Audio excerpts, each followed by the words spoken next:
अस्सलामुअलैकुम वरहमतुल्लाहि वबरकातुह। दोस्तों, आप लोग कैसे हैं? उम्मीद है कि आप सभी हजरात खैरियत से होंगे। तो दोस्तों, आज के इस खास वीडियो में हम लोग 3 चीज़ों के बारे में जानेंगे।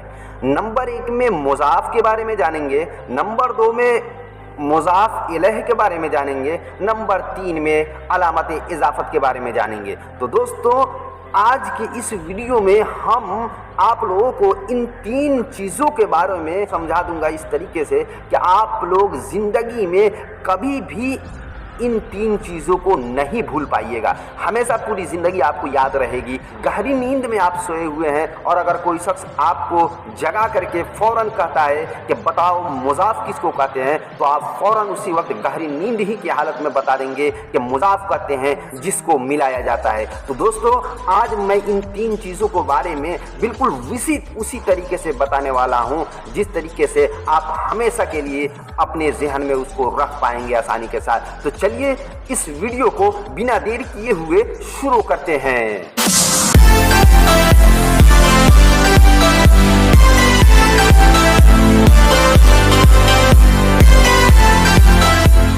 दोस्तों, हमने जो आपसे कहा है 3 चीज़ों के बारे में जानेंगे, तो उसमें से पहली चीज़ है मुज़ाफ़ इलैह, दूसरी चीज़ है इजाफ़त और तीसरी चीज़ है मुज़ाफ़। तो दोस्तों, यह आप जिस चैनल को देख रहे हैं, इस आपके इस प्यारे सा चैनल का नाम है जीनियस उर्दू।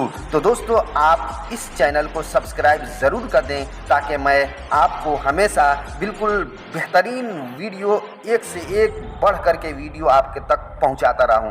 तो दोस्तों, चलिए हम लोग जो है अब इन तीनों की तारीफ़ें और मिसालों को देखते हैं। मुज़ाफ़ वह इसम मारफा है जिसका लगाव किसी दूसरे इसम के साथ हो, जैसे खुदा का घर, आपकी किताब वगैरह। देखिए, मुज़ाफ़ किसको कहते हैं? लगाव का मतलब होता है जोड़ना। मुज़ाफ़ कहते हैं कि जिसको दूसरे इसम से जोड़ा जाए, यानी जिस इसम को किसी दूसरे इसम से जोड़ दिया जाए, ताल्लुक़ पैदा कर दिया जाए, उसको कहते हैं मुज़ाफ़। ठीक। और मिसाल जो दिया है खुदा का घर, आपकी किताब, इस मिसाल को हम लोग लास्ट में समझेंगे। तो मुज़ाफ़ इलैह वह इसम है जिसके साथ किसी दूसरे इसम का लगाव हो, जैसे खुदा का घर, आपकी किताब वगैरह। अब मुज़ाफ़ इलैह कहते किसको हैं? तो मुज़ाफ़ इलैह कहते हैं कि जिसकी तरफ दूसरे इसम को जोड़ा जाए, जिस इसम की तरफ दूसरे इसम का लगाव पैदा किया जाए, लगाव पैदा हो,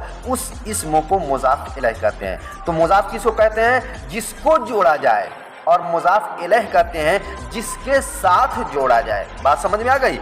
ठीक। अब मिसाल से समझते हैं कि देखिए, यहाँ पे लिखा है खुदा का, यहाँ पे लिखा है खुदा का घर। अब देखिए इसमें अब किसको किसके साथ जोड़ा गया है? तो देखिए, खुदा का घर, तो ये घर जो है, इस घर कोई निस्बत को, इस घर के ताल्लुक़ को, इस घर के लगाव को खुदा से किया जा रहा है कि ये घर जो है ये खुदा का घर है। तो खुदा की निस्बत, ये घर की निस्बत खुदा की तरफ की जा रही है, तो ये घर की निस्बत की जा रही है, घर को जोड़ा जा रहा है, तो ये घर हो गया मुज़ाफ़। और ये जिसके साथ जोड़ा जाए, यानी ये खुदा के साथ जोड़ा जा रहा है, ये तो ये खुदा हो जाएगा मुज़ाफ़ इलैह। दूसरी मिसाल है आपकी किताब। तो देखिए, यहाँ पे जो है ये किताब जो है, ये किताब को जोड़ा जा रहा है किससे?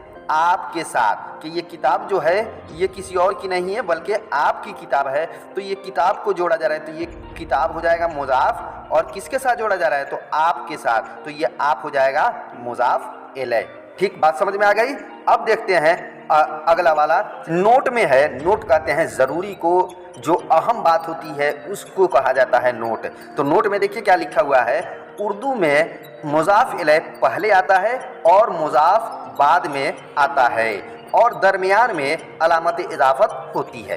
देखिए, उर्दू में मुज़ाफ़ इलैह पहले आता है और मुज़ाफ़ बाद में आता है, यानी जिसके साथ जोड़ा जाता है वो पहले आता है और जिसको जोड़ा जाता है वो बाद में आता है। ठीक। और दरमियान में, यानी बीच में अलामत इजाफ़त होती है। अलामत इजाफ़त कहते किसको हैं? तो अलामत इजाफ़त कहते हैं कि जिसके ज़रिए 2 इसमों को जोड़ा जाए, यानी जो दो इसमों को जोड़ने का सबब बनता है, वजह बनता है, उसको अलामत इजाफत कहते हैं। तो वो जो अलामत इजाफत होता है वो दोनों इसमों के बीच में होता है, दोनों इसमों के बीच में होता है। ठीक, तो अब आगे जो है इस अलामत इजाफत को भी हम लोग जानते हैं।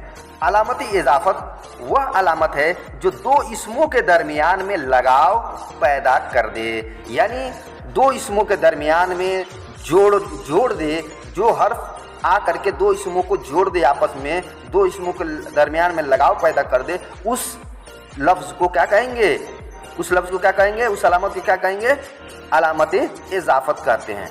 ठीक, जिसकी वजह से दो इसमों को जोड़ा जाता है आपस में, उसको अलामत इजाफत कहते हैं। तो अलामत इजाफत कितनी है, तो अलामत इजाफत जो है ये 9 है।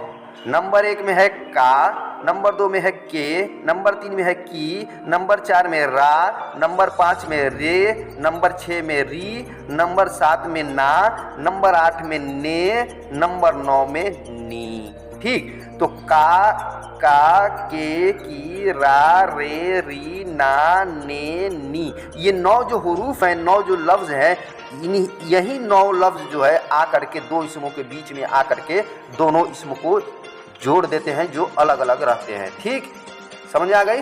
9 हुरूफों की मिसाल को अलग अलग करके हम लोग समझते हैं। मिसाल है उसका घोड़ा, उसका घोड़ा, था उस एक लफ्ज़ हो गया, घोड़ा दूसरा लफ्ज़ हो गया, बीच में का आया है, तो ये का अलामत इजाफत है। तो ये का की मिसाल हो गई। उनके घोड़े, तो ये के जो है ये बीच में आकर के जोड़ दिया है उन और घोड़े के दरमियान में, तो ये के की मिसाल हो गई। उसकी किताब, ये की मिसाल हो गई। तेरा दोस्त, तो तेरा, ये रा जो है ये बीच में, तेरा में जो रा आखिर में लिखा हुआ है ये बीच में आ रहा है, तो ये जो है बीच में आ रहा है, तो ये रा की मिसाल हो गई तेरा दोस्त। तुम्हारे कलम, ये रे की मिसाल हो गई। तुम्हारी टोपी, ये री की मिसाल हो गई। अपना घर, ये ना, ये अपना में ना जो है आखिर में, ठीक, ये घर से पहले, इसी को अलामत इजाफत कहते हैं। तो ये ना की मिसाल हो गई, ये ना की मिसाल हो गई। अपने लोग, ये ने की मिसाल हो गई। और अपनी बातें, ये नी की मिसाल हो गई। तो दोस्तों हम लोगों ने 9 अलामत इजाफत को अलग अलग मिसालों के जरिए हम लोगों ने अच्छे तरीके से समझ लिया। दोस्तों अब जो है हम लोग मुज़ाफ इलैह और अलामत इजाफत को बिल्कुल मिसाल से हम लोग बिल्कुल आसानी के साथ समझते हैं। देखिए, मिसाल के तौर पे मान लीजिए कि 2 आदमी हैं, 2 आदमी है, उनमें से एक शख्स का नाम है छोटा डॉन और दूसरे शख्स का नाम है बड़ा डॉन।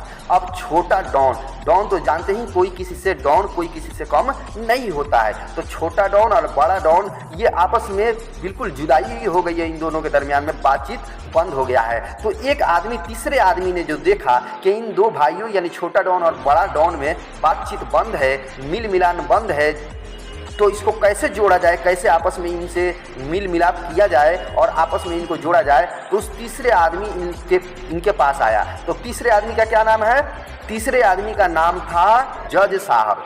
तीसरे आदमी का नाम था जज साहब। तो जज साहब जो है आए और सबसे पहले छोटा डॉन के पास गए और छोटा डॉन को समझाया, बुझाया, बातचीत किया और बताया कि भाई आपस में भाई बन करके रखा जाता है, दुश्मनी नहीं किया जाता है। बहुत सारा समझाया छोटा डॉन को, तो छोटा डॉन उनसे मिलने के लिए राजी हो गया। जज साहब छोटा डॉन को अपने साथ लेकर के बड़ा डॉन के पास गए और बड़ा डॉन से छोटा डॉन को मिला दिया और मिलाने के बाद जो है सलाम मुसाफा हुआ और बातचीत हुई और उसी वक्त से दोनों में लगाव पैदा हो गया, जोड़ पैदा हो गया, दोनों भाइयों में आपस में मोहब्बत पैदा हो गई। तो देखिए इसमें जो है छोटा डॉन, इसको जज साहब ने छोटे डॉन को किसके पास ले गया था, बड़े डॉन के पास ले गया था। तो छोटा डॉन को ले गया तो छोटा डॉन हो गया मुज़ाफ और किसके से मिला दिया, तो बड़ा डॉन से मिला दिया। तो छोटा डॉन को मिलाया बड़ा डॉन से, तो छोटा डॉन को मिलाया तो छोटा डॉन हो गया मुज़ाफ और बड़ा डॉन से मिलाया तो बड़ा डॉन हो गया मुज़ाफ इलैह। और मिलाने, इन दोनों भाइयों के दरमियान में मिलाने का काम कौन किया, किसने मिलाया इन दोनों भाइयों को, तो इन दोनों भाइयों को मिलाने वाला कौन है, जज साहब हैं। तो जज साहब जो हैं वही अलामत इजाफत हो गए। तो दोस्तों यह वीडियो आप लोगों को कैसी लगी, अगर अच्छी लगी हो तो प्यारा सा लाइक ज़रूर कर दे और इस चैनल को अभी तक सब्सक्राइब नहीं किए हैं तो प्लीज़ जल्दी से इस चैनल को सब्सक्राइब कर दे ताकि हम ऐसा ही मज़ेदार वीडियो आप तक जो है हमेशा पहुंचाता रहूं। तो दोस्तों चलिए फिर मिलते हैं हम आपसे अगले वीडियो में, जब तक के लिए खुदा हाफिज।